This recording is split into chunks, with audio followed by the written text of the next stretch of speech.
La grande lessive, c'est modeste. Un fil à linge, 2 pinces, une feuille de format A4 et le désir de développer la pratique artistique et le lien social.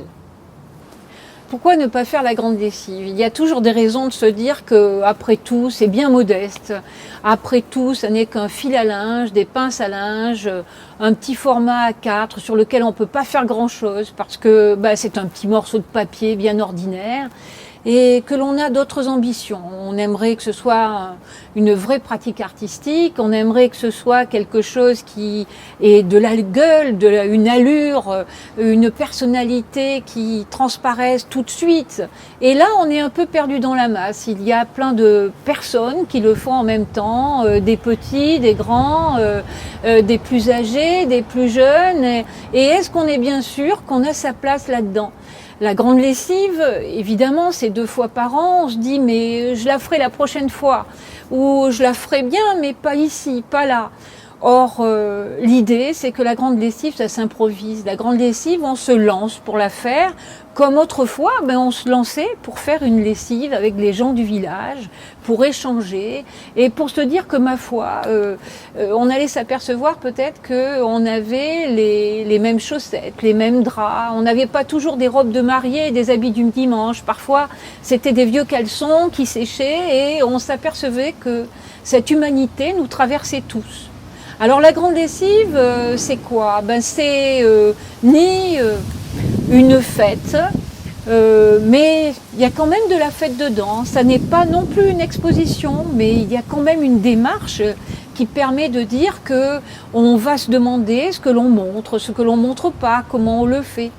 Et on va partager des moments qui vont nous faire renouer ou nouer des liens avec une pratique artistique que l'on a peut-être laissée bien derrière nous, après l'école obligatoire, après ce temps où on appréhendait le cours, où on allait nous demander quelque chose et à 8h du matin, midi, peu importe l'heure, on ne savait pas si on allait parvenir à faire sortir quelque chose de soi et surtout rivaliser avec le travail des artistes. Les artistes présentés comme des êtres supérieurs, ce qui sont peut-être, mais en tout cas nous, cette façon de les présenter nous obligeait à penser que l'on était moins qu'eux, que l'on n'était peut-être pas digne de faire quelque chose. Et donc la grande lessive, c'est pour nouer des liens avec une pratique que l'on abandonne trop souvent en pensant qu'on est en échec. Alors voilà. Le problème, c'est qu'avec le langage ou avec l'écriture, quand bien même on arrête à la fin de la 3e ou à la fin des études secondaires, on continue quand même, non pas à faire des rédactions, des dissertations ou autre chose, mais on continue à parler, on continue à écrire avec nos mots, avec nos méthodes, avec des destinataires différents qui nous obligent à chaque fois à nous placer dans un contexte qui nous appartient, qui leur appartient. Eh bien, la grande lessive, c'est un peu ça. C'est-à-dire, il n'est pas question de se dire que l'on va, parce qu'on recommence à faire quelque chose avec de la peinture, avec du dessin, avec de la photographie, avec des collages. Il n'est pas question que tout d'un coup on se découvre artiste alors que on ne l'a jamais été ou on ne désire même pas l'être. Il est question simplement d'amorcer un nouveau dialogue, de se dire après tout, il y a peut-être quelque chose là-dedans qui me regarde. L'art nous regarde et s'emparer de ce que dans l'art il peut y avoir d'important pour relier les êtres, pour se relier à nous-mêmes, c'est ça la grande lessive.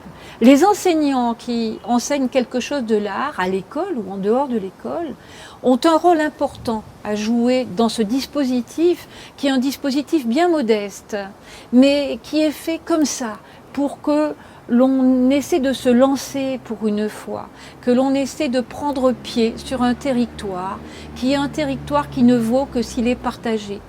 Je vous invite donc à essayer, à tenter de venir vers cette grande lessive en l'inventant avec d'autres personnes pour 5, 10, 15, 100 ou plus Et que ce soit dans la rue, que ce soit dans des établissements scolaires, dans des hôpitaux, dans des maisons pour personnes âgées, dans des musées, ou dans tout autre lieu comme les médiathèques, comme les foyers et centres sociaux ou maisons pour tous, d'essayer de voir ce que vous pouvez en faire. La grande lessive se fait dedans, mais elle se fait évidemment dehors. On sort au grand jour, qu'il pleuve ou qu'il vente.